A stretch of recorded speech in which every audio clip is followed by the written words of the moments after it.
Welcome to More to Know, a podcast to explore beyond the headlines. In every episode, we'll take a look at a topic and bring together voices on the subject who are experts or directly involved.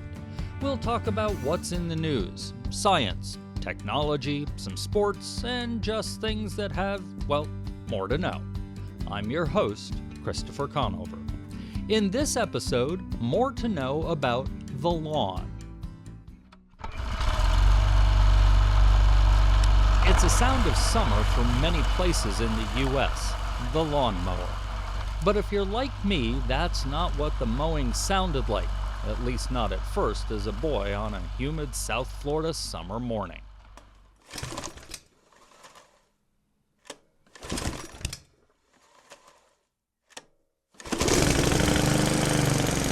Sputtering non-start was a major part of the soundtrack of my childhood, and apparently that of comedian Eddie Izzard.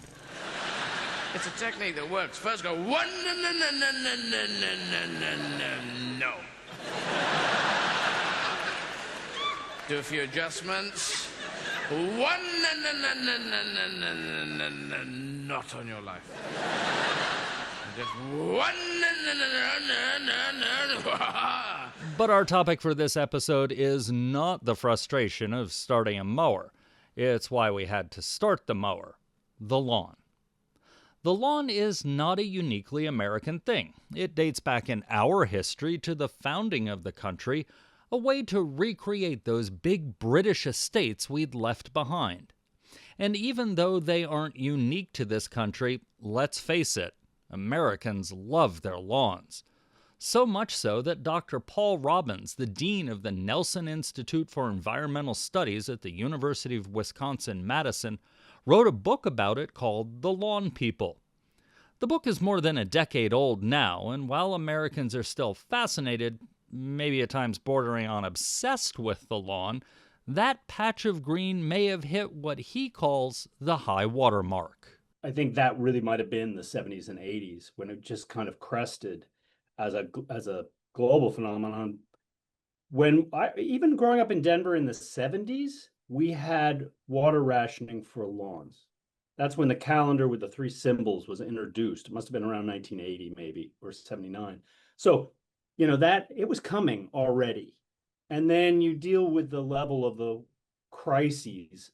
It isn't that the water use on lawns is that much. I mean, in California, it's maybe 3% of the total domestic water use.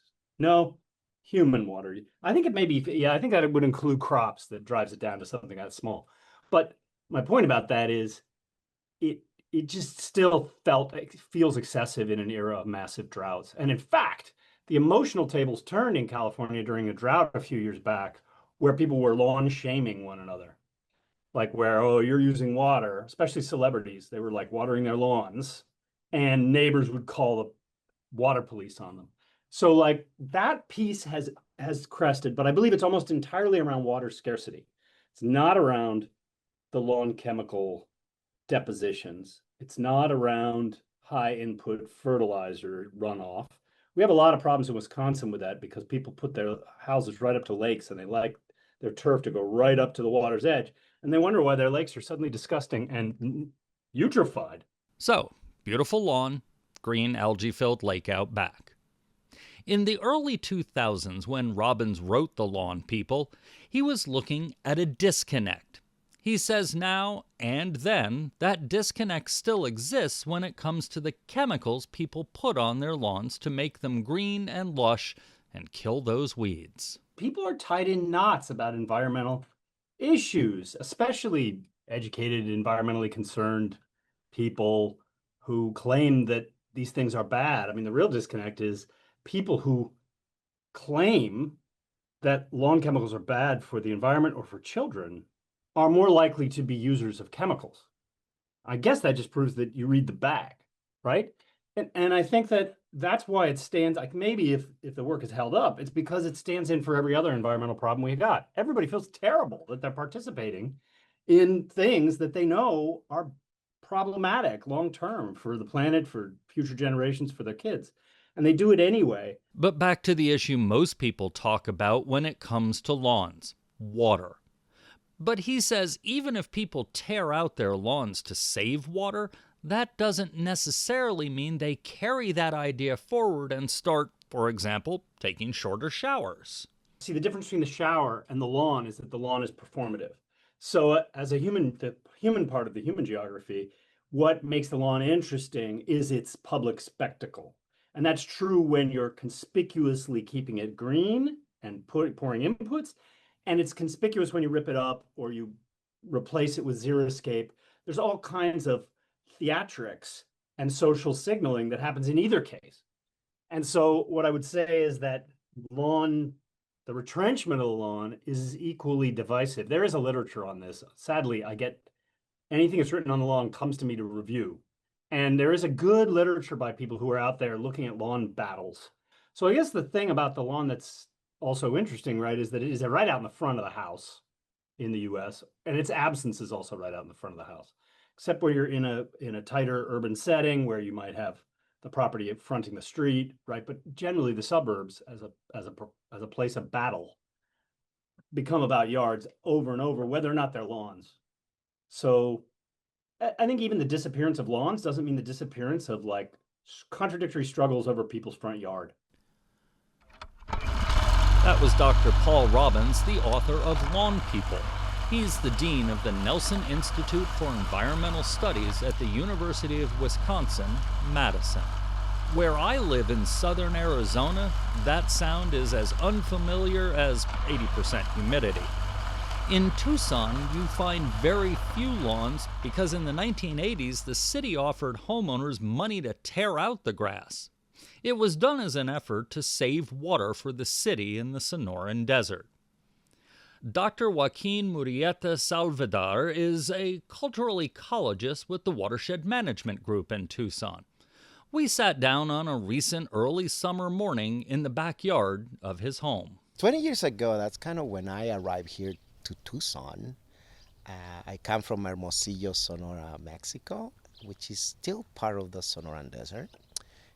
And yeah, the desert is hot. But here, the landscape of Tucson 20 plus years ago, yes, you were able to see more than lawns. It was the rock gardens. We used to see a lot of gravel and a lot of big rocks in front of a house. And that was kind of it.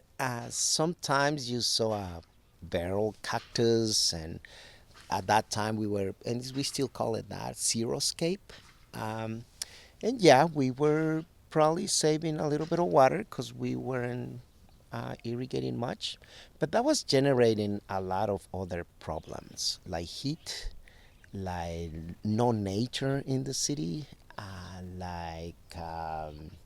very interesting, kind of ugly aesthetics.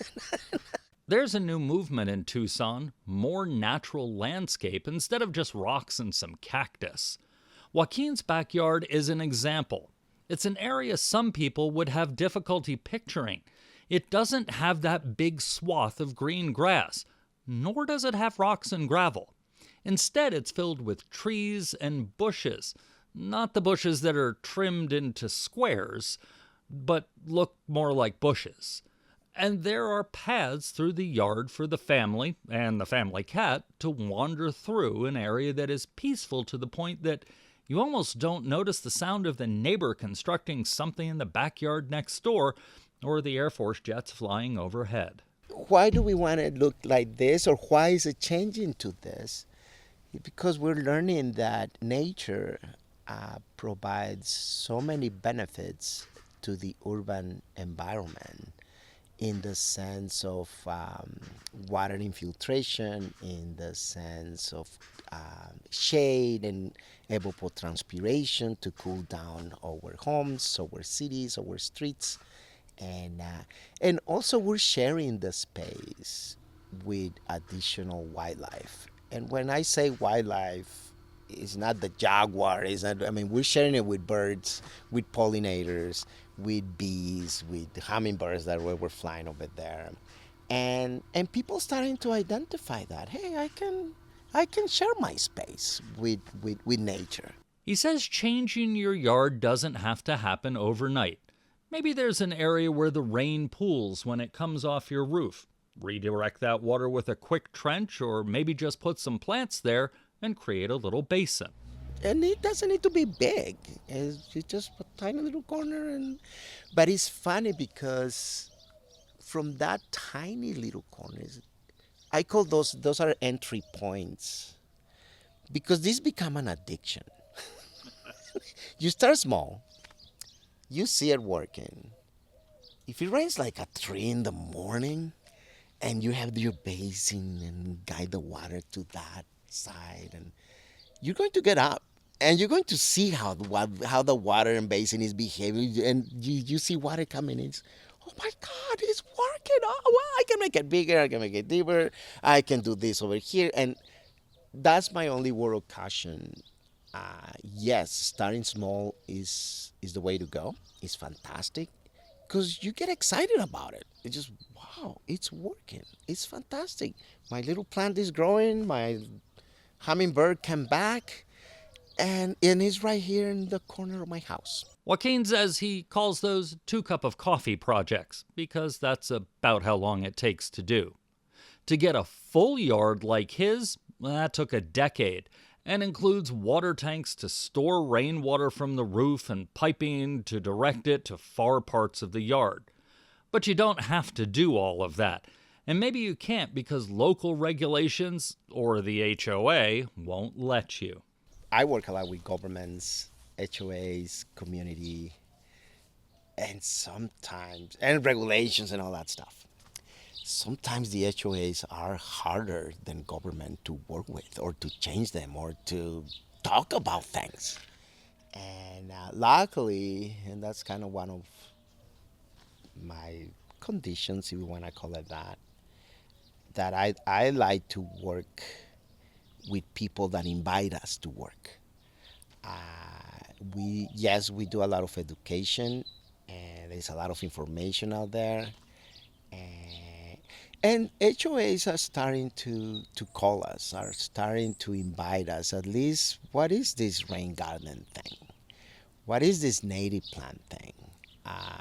And so there are signs there of curiosity, and so more than, and that's the word I've been using lately. More than education, is also inspiration to take action. He says with HOAs he often encourages them to do something small, just a little space, and let them see how it works.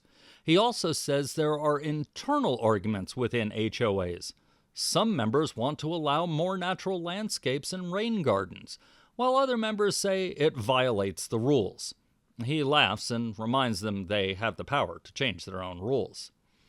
Joaquin certainly encourages people to make their yards more natural, but he understands that's not for everyone. So having a space like this, as opposed as the lawn or the gravel, which some people love it and like it, and that's okay. And but a space like this, it provides so much benefit to us humans as well as to nature.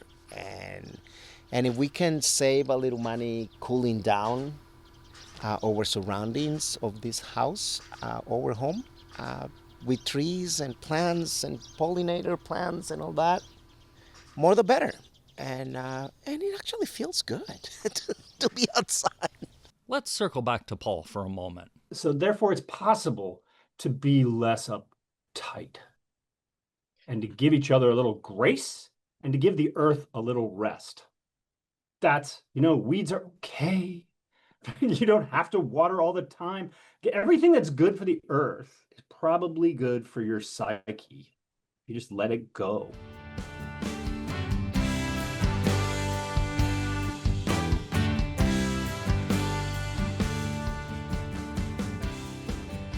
And that's it for this episode of More to Know.